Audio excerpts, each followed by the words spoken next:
Topic natin po yung mga sakit sa katawan base sa edad natin. Kung anong dekada ang buhay natin, mapre-predict natin ano yung mga common na sakit sa katawan. Mula teenager, 20s, 30s, 50s, 60s, 70s, ito po ang mararamdamang sakit sa katawan. So base sa pag-edad yan, pagkasira ng katawan, tsaka yung mga tinatrabaho natin. Okay, umpisa tayo sa teenager. Okay? Pag teenager hanggang mga early 20s dati, walang problema yan, di ba? Dati malakas eh. Pero ngayon, ang teenager, pati early 20s, masakit na ang leeg, di ba? Masakit ang leeg, masakit ang shoulder, medyo nakaganyan na yung ulo nila.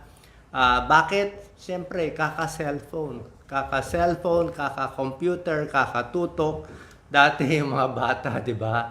Puro ano lang, takbo-takbo, patintero. Ngayon, puro cellphone. Kaya ang sakit na ng leeg nila. So, napapaaga yung injury sa leeg. So, neck pain and back pain, lagi ko nga sinasabi, itong mga exercises natin. Ito, very important to sa bata. Yan, no? So, itong mga shoulders, sinashrug natin. Yan. Tapos, itong mga two fingers, ito, chin tuck, very important. Diba? Tapos hindi talaga dapat yung nakatutok ka, lalo na yung naka-laptop, nakababang ganyan. Mas maganda talaga computer, mas malayo. Kahit yung cellphone, masyado maliit eh. Kung kaya nyo bumili ng iPad, mas malaki, o laptop, mas malaki, o computer, mas malaki. Tapos yung mga sa umaga, niluluwag talaga yung leeg natin. Okay? Kasi yan ang tinatamaan pag mga bata. Later on, delikado yan ha. Pagdating ng 60s, lumuluwag yung neck natin, lalong lalala. Okay, so mga bata, ingat kayo sa neck pain. Teenager at 20s, ito yung mga exercise na tinuturo ko sa inyo. Tapos yung mga ganito. Pero magagawa nyo lang itong mga ganitong stretch kung maluwag na yung sa leeg. Kung hindi maluwag, pwede kayo magpamassage. Ano, masikip nga leeg. Mga 10 seconds. Lahat yan, niluluwag natin yan. So, bawas work. Yan, teens and 20s. Isa pa, edad 20s and 30s. Ano na yan? Headache, migraine. Ang daming may migraine. Diba? Sakit dito sa ulo. Sakit dito, sakit dito, sakit dito. Hindi mo alam kung leeg o batok. Bakit? Sobrang stress. Nadidepress. Kulang sa tulog. Sumasakit ang ulo. Hormonal changes sa babae, tapos kulang sa pag-inom ng tubig. Maraming migraine, kulang ka lang sa tubig. So, kailangan kompleto ang tubig, 8 to 10 glasses, dapat malinaw ihi. Tapos, itong mga migraine headache, syempre bawas. Tapos, itong mga massage. Masarap to, minamassage dito. Pwede ka pamasahe sa temple area. Dito sa ilalim ng eyebrow, dito sa ilalim, dinudukot yan. Sarap din yan, dito sa gitna, dito. Tapos dito sa ulo, pag massage, hanapin mo yung parang may laman-laman. Meron yan parang bukol-bukol eh. Pag nakahanap ka ng bukol na masakit, yun ang imamassage mo para lumambot. Meron ka makukuha dyan, depende. Hanggang dito sa occipital, pwede rin yan. Okay? Pwede rin naman dito. So, yan ang mga babantayan natin. Teens and 20s. Pagdating ng edad 30 at 40, 30s and 40s, ano na ang sasakit? O, huhulaan natin ha. Kayong mga edad 30s and 40s, low back pain na. Likod na ang tatamaan natin. Yan na. Masakit na yung likod. Bakit? Poor posture. Lagi nakaupo. Yung muscle, sumasakit sa likod. Laging nakaupo, kulang sa exercise, mahina ang mga abdomen, kulang sa lakad, kulang sa stretch. Kaya likod ang tinatamaan. Pag lagi nakaupo sa trabaho, humihina ang tiyan, humihina ang likod, sumisikip yung muscle. So, lagi ko ina-advise kung merong nagmamassage sa inyo once a week, tapos stretching, very important, lalo na sa umaga. So, 30s to 40s, back pain ang problema. Pag hindi ito ginamot, pwede lumala. Pwedeng mamanhid yung paa. Pwedeng sumikip yung likod, tumigas, pwedeng mag-spasm yan. Okay, sa pagbubuhat na mabibigat. So 30s to 40s, back pain ang kalaban. Okay? Usually low back pain. At isa pang problema ng 30s to 40s, kung magkakaroon kayo ng arthritis sa edad 30 to 40, medyo maaga to. Okay? Medyo maaga tong arthritis. Kung 30s pa lang kayo, 30 lang, masakit na ang kamay, masakit na tuhod, medyo early to, ipapacheck natin. Baka may ibang problema. Baka rheumatoid arthritis or early arthritis. Bakit sobra aga? 30s pa lang. Masakit na unless naglalaba ka, nagtatrabaho ka talaga na maaga-maaga. Very early yun. Okay? Dapat wala pa dapat arthritis sa edad 30s. Pagdating ng edad 40 hanggang 50s, ayan na. 40s, 40 to 49, 50 pataas, yan na ang carpal tunnel. Di ba? Sa kakagamit ng kamay, pag edad 40s, ayan na. Kakalaba, kakamotor, kakatulog na kakaipit, kaka-overweight, kakakain ng maalat, namamaga dito sa kamay, namamanhid na yan. Okay? 40s to 50s yan. Arthritis sa kamay. Okay, anong gagawin? Di ba? Siyempre, itong mga exercises natin. Di ba? Itong mga tinuturo ko sa inyo everyday. Tapos minamassage ito lagi. Minamassage dito sa harap. Niluluwag yan dito. So, dapat pag natutulog, steady lang yan. Hindi dapat iniipit. Okay? Ingat sa buhat, 'di ba? Hindi ma-injure ang kamay natin. Tsaka magpapapayat. Carpal tunnel, marami akong videos. 40s to 50s, ayan na, tuhod. Tuhod, 'di ba? Medyo lalo na 50s, nanginginig na 'yung tuhod, medyo may arthritis na ang tuhod, 'di ba? Wear and tear, 'di ba? Tumataba 'yung tuhod, medyo unsteady na, okay? Bakit sumasakit ang kamay, ang tuhod? Tuhod, baka sapatos mali. Na injury, tumataba, kulang sa exercise, lagi nakaupo. Knee pain, osteoarthritis ang kalaban. 40s to 50s years old. Okay? Tama o mali? 40s to 50s, meron pa, depende sa trabaho, shoulder, frozen shoulder. Depende pag nagbubuhat. Tsaka ang 40s to 50s, yung iba nagbubuhat pa ng nag-iigib pa, nagbubuhat ng mabibigat. Siguro kaya pa yan, bata pa 30s, 40s, 50s. Pero mamaya pagdating ng 60, wag na kayo magbuhat ng mabigat. Baka biglang may lumagutok na dyan. Kasi nga mahina na Baka ma-slip disc na Ma-paralyze pa tayo, di ba?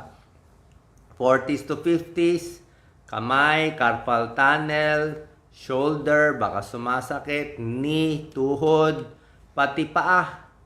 Paa, sumasakit na rin, plantar fasciitis, pagising. Mga muscle, 40s to 50s, maglalabasan na yung sakit. Okay?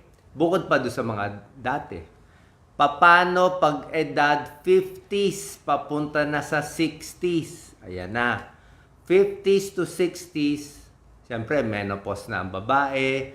Ang lalaki din, bababa na testosterone, osteoporosis na. Rumurupok na ang mga buto natin sa 50s to 60s. Mas hingal na, mas hirap na, 50s to 60s. Tuloy-tuloy itong mga sakit. Lumiliit na yung mga kamay natin, lumiliit na yung muscle natin, nagsasag na yung muka, nagsasag na yung breast, nagsasag na yung puwet, pati puwet nagsasag, medyo nalalawlaw yung mga kamay. Kasi nga, 50s to 60s na to Wala nang estrogen, sa lalaki bumababa ang testosterone. So, osteoporosis, tuloy-tuloy na to.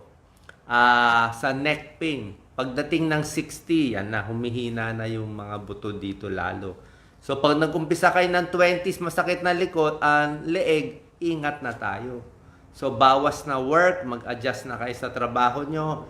Mapapansin nyo, pag less computer, less mobile games, mas para umabot ng 60s na hindi masyadong matindi.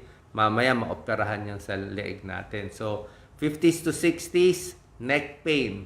baka ma-slip disc, wag na magbubuhat ng mabigat, mahirap na yumuko, mahirap na mag-squat, 'di ba? So, tsaka 50s to 60s, mamaya ilalampas ko na 60s. By 50s, na dyan na rin lalabas. Actually, 40s pa lang mga diabetes. 40s dapat diabetes. 50s lalabas high blood. High cholesterol. Diyan na maglalabasan. Tsaka yung mga arthritis, ng osteoarthritis, pagkaedad, dyan na naglalabasan. May iba, batang-bata pa, 30s lang o 20s, high blood na. Sobra yon. Too early yon. O meron dyan, may diabetes, 20s o 30s, sobra din aga yon. Kasi sa libro dati, ang diabetes type 2, 40 and above. So, pabata ng pabata dahil nga sa mga availability ng fast food, supermarket na mamali yung kain, yun na nangyari. So, 50s to 60s, ingat na tayo. So, anong gagawin? So, more lakad pa rin talaga, more exercise, kahit walking na lang, 50s to 60s, pwedeng pagkaing mataas sa calcium, mga dilis, vitamin D, calcium, konting weights pa rin, pero wag masyadong mabibigat. Sa puso, syempre, regular exercise, bawas stress, tsaka yung diet na tinuturo natin. Pagdating, tsaka syempre, nagpo-forward head. Pagdating ng 60s pataas, okay, sa mga followers ko, ito na, 60, 70, 80, ayan na. Pag 60s na, tuloy-tuloy na yung mga osteoarthritis, yung humihina yung mga buto, plus nakukuba na. Nakukuba. Kaya nakita ko may mga 70s kubang-kuba. Nag-uumpisa siya forward head, pakuba-kuba. Pag sumobra na kuba, meron ng bukol dito, nakaganon na siya lagi. Okay? Pakuba ng pakuba. Kasi nga humihina yung mga buto, nagiging marupok. So, ganun nangyayari. Tapos, bukod sa osteoarthritis, nakukuba, lumiliit ang muscle, sarcopenia. Sabi ko nga, di ba, kailangan may gatas, tsaka more healthy foods para hindi nga manghina yung muscle, more exercise. Pagdating ng 60s kasi, ganito po. Pag kayo bata, edad 20, nag-exercise tayo para lumaki ang muscle. Tama? Pag edad 30, up to 40, nag-exercise ka para lumaki ang muscle. Pero pag edad 60s o 50 to 60, 70, hindi ka na nag-exercise para maging Arnold Schwarzenegger. Nag-exercise ka na lang para ma-maintain yung lakas mo. Kung ano yung muscle mo, ma-maintain lang siya kasi pabagsak siya na pabagsak. Happy ka na ma-maintain lang. Yun ang habol natin. Kasi pag hindi ka nag-exercise, pahina ng pahina. 60s and beyond, balance. Sira na ang balanse. So, dapat rubber shoes na talaga. Rubber shoes na, wag na magbubuhat na mabibigat, ingat na sa pagyuko, mas maingat na ngayon, hindi na pwede mga gayang-gayang twist-twist na may nahulog dito, pupulutin ng malayo, hindi na po pwede yung ganon. Ingat na, dapat ikot ka ng ganyan. 'Di ba? Ikot ka ng ganyan. Hindi na pwede yung buhat dito, yung bigla, wala nang bigla, slow movement na pag 60s. Balance, mobility, yung layo, mahirap na. Bakit? Muscle mahina, sumisikip ang mga joints natin, plus yung mata natin lumalabo. Hindi na natin nakita, puro na tayo bunggo, 'di ba? 60s to 70s lagi na nabubunggo. Bunggo sa silya, bunggo dito, nabunggo yung paa. Bakit nabubunggo? Balance, mas mabagal reaction time yung mata, mas hindi na nakikita. Pag madilim, hindi na gano'ng makakita, plus yung tenga hindi na rin gano'ng makarinig. So, kulang na tapos may hilo pa. May hilo pa ang senior, di ba? Pag senior, mas hilo, balance, vision, hearing, at later on, pag 60s to 70, syempre humihina din yung utak. Ito yung sinasabi natin, pwede mag-Alzheimer's, pwede mag-dementia, kaya kailangan nga aral ng aral gamit ng utak. Kaya sabi ko, huwag mag-retire Pwede ka mag-retire sa trabaho pero gumawa ka pa rin ng project mo sa bahay. Oras na isip mo matutulog ka lang sa bahay, dyan hihina ang utak. So, yan ang mga binabantayan natin per edad. So, re-recap ko lang mga low back pain, headache. May dagdag pa pala ako isa, pelvic pain. Hindi ko nasabi. Dito sa may low back o sa may puson. Ito mga babae sa puson. Pag nire-regla, 18 years old up to 50s, masakit ang puson. Okay, common yan sa kanila. Tapos yung mga muscle pain and injury, yung naaaksidente, napipilay, matagal maghilom, yan, madalas yan sa 40s, 50s, 60s. Patanda na patanda, patagal ng patagal yung paghilom. Kaya nga pag na-injure tayo, kasi sabi ko, ingat lang kung ma-injure man, konti lang. Let's say napilay ka, o ang tagal na maghilom, di ba? Pero hihilom din siya, alalay lang dahan-dahan.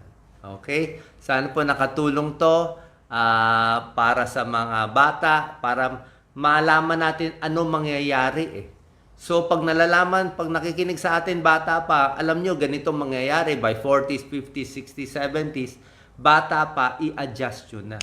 Sa akin, yung massage, malaking tulong talaga. Kung maghanap kayo magaling na magmasahe para maluwag yung mga muscle, tapos tong mga stretching, tapos yung mga simpleng exercise lang na wag ma-aksidente. Plus sa mga talagang kailangan magtrabaho, yung nagbubuhat ng balde, ng timba, nagbubuhat ng bigas, yung mabibigat, sa akin, konting ingat. Oo, kung may edad na, wag na natin i-push. Kasi nga delikado Baka marami akong kilala talagang sira ang cervical, sila dito, naglilihis yung mga buto. Hindi na kasi maibabalik pag nasira na So habang maaga pa, ingat sa pagbubuhat. Isang aksidente lang, mahirap na ma-repair yung katawan natin. Sana nakatulong tong video para maging healthy at humaba ang buhay. Salamat po.